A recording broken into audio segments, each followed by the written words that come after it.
Honestly সোনাঝুরির হাত থেকে বেরিয়ে আমার মনে হচ্ছিল আমি কিছু কিনিনি, বাট আমার পুরো এনার্জিটা কেউ কিনে নিয়েছে। এটা অ্যাকচুয়ালি উইয়ার্ড না? এত সুন্দর জায়গা, হ্যান্ডমেড জিনিস, আর্থি ভাইব, কিন্তু একটা পয়েন্টে এসে সবকিছুই জাস্ট টু মাচ হয়ে যায়। গরম, ধুলো, একটা জিনিস দেখার আগে আরেকটা জিনিস চলে আসছে, আর তখন তুমি রিয়েলাইজ করো তুমি এনজয় করছো না বাট প্রসেস করছো। তারপর আমরা র্যান্ডমলি একটা ক্যাফে পেলাম, এন্ড আই সোয়ার এটা পুরো রিসেট বাটন ছিল।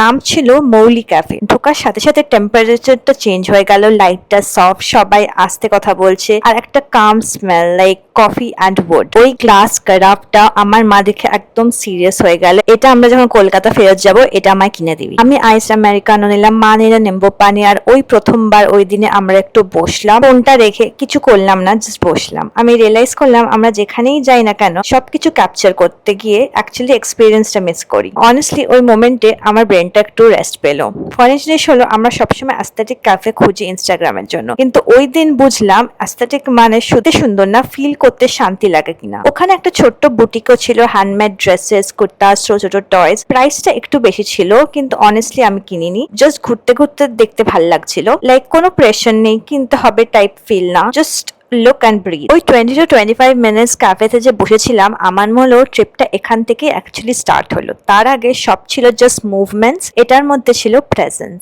নেক্সট দিনটা আমি অ্যালার্ম ছাড়া নিজেই উঠে গেলাম। আই থিঙ্ক এটা কোনো ডিসিপ্লিন না, এটা হলো যখন মাথাটা ফাইনালি কোয়াইট হয়ে যায়। রুমটা একদম চুপ ছিল, বাইরে একটা হালকা আলো, অ্যান্ড ওই মোমেন্টে আমার কোনো হারি ছিল না। ট্রাভেলে এই জিনিসটা আমি খুব কনসিয়াসলি করি, আমি নিজেকে নেগলেক্ট করি না। গরম, ধুলো, ডিহাইড্রেশন এগুলো সব জমে জমে তোমাকে ইরিটেট করে দেয়, কিন্তু তুমি বুঝতেই পারবে না কেন মুড অফ। তাই আমি অলমোস্ট প্রতিদিন চুল ধুয়ে চান করি, not because I want to look perfect, কারণ আমার মনে হয় এবার আমি ফ্রেশ স্টার্ট পাচ্ছি। অ্যাকচুয়ালি আমরা ট্রাভেলে অনেক কিছু প্ল্যান করি, কোথাও যাব, কি দেখবো, বাট নিজেকে ঠিক রাখার প্ল্যানটা করি না। আর যখন নিজের এনার্জি ঠিক থাকে তখন জায়গাটা অটোমেটিক্যালি বেশি ভালো লাগে। এই ট্রিপটা আমার জন্য একটু অন্যরকম ছিল। আমরা অলরেডি শান্তিনিকেতনে অনেকবার এসেছি, তাই এবার মনে হলো, তাই এবার কোনো চেকলিস্ট ছিল না, কোনো মাস্ট ভিজিট প্রেশারও ছিল না। আর আমরা যখন বেরোনোর জন্য রেডি হয়ে ওয়েট করছিলাম, তখন গেস্ট হাউস থেকে আমাদের একটা ড্রিঙ্ক দিল, আর এটা আমি অবভিয়াসলি এক্সপেক্ট করিনি এটা পুরো একটা হাইলাইট হয়ে যায়। কাঁচা আম পোড়া শরবত, এটার মধ্যে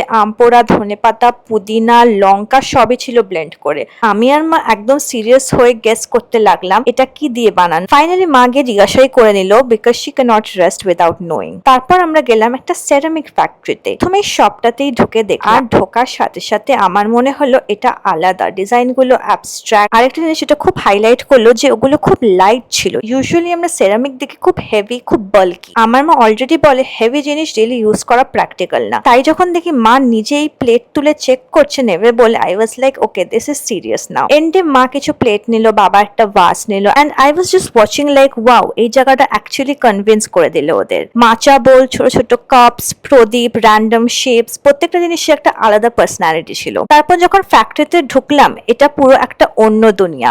সব জায়গায় ক্লে, হাফ মেড জিনিস, লোকজন চুপচাপ কাজ করছে, কেউ হুইলে বসে কাপ শেপ দিচ্ছে, কেউ আবার সেটা স্মুথ করে ফিনিশ করছে। তুমি এখানেই বুঝতে পারো একটা সিম্পল কাপ বানাতেও কতটা পেশেন্স লাগে। আর কিল রুমে যখন আমরা ঢুকলাম, টেম্পারেচারটা একদম চেঞ্জ হয়ে গেল, একদম অন্য রকম একটা ইন্টেন্স হিট। সেখানে দেখলাম গ্লেজ অ্যাপ্লাই হচ্ছে, কিভাবে একটা র জিনিস গ্রাজুয়ালি ফাইনাল হয়ে যাচ্ছে।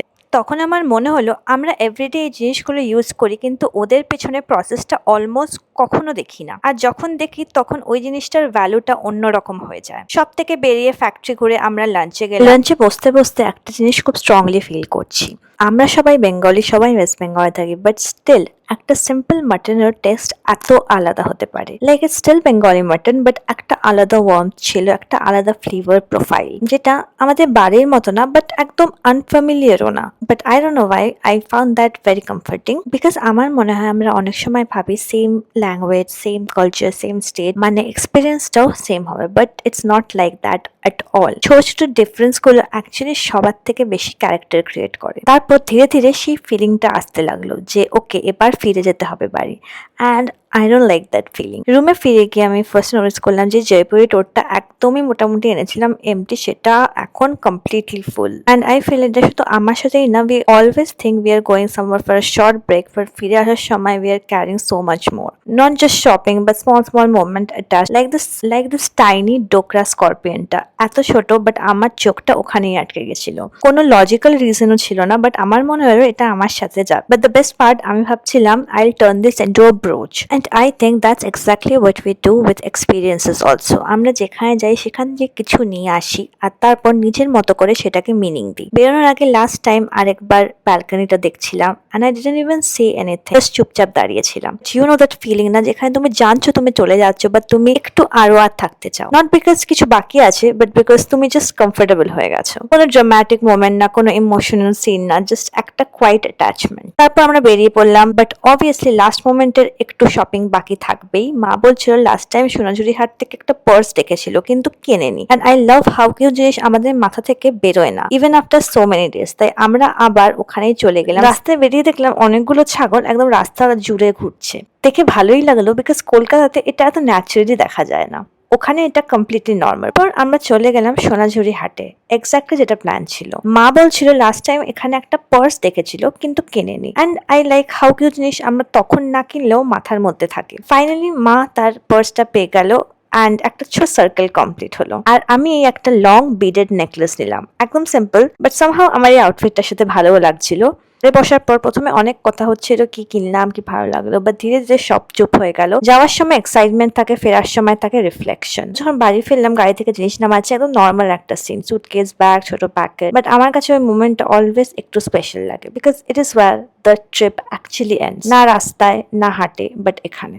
তখন তুমি সব নিয়ে ঘরে ঢুকছো, and suddenly everything feels both same and different. বাড়িটা সেম, কিন্তু তুমি একটু চেঞ্জ হয়ে গেছো। অ্যান্ড আই থিঙ্ক এই জন্যই আমরা ঘুরতে যাই, না শুধু নতুন জায়গা দেখতে, বা নিজেকে একটু অন্যভাবে ফিল করতে। খুব বড় কোনো চেঞ্জ না, জাস্ট একটা হালকা শিফট, অ্যান্ড মেবি সেটাই এনাফ। জানো কি, ফিরে আসার পরও কিছু কিছু ট্রিপ শেষ হয়ে যায় না একদম, ওরা একটা হালকা ফিলিং হয় থাকে ডেলি লাইফের মধ্যে, আর মেবি সেটাই রিজন আমরা বারবার বেরিয়ে পড়তে চাই। আজকের ব্লগ এখানেই শেষ। ভালো লাগলে লাইক করো, কমেন্ট করে জানিও কেমন লাগলো, আর পরের ব্লগে একটা নতুন কিছু আনছি।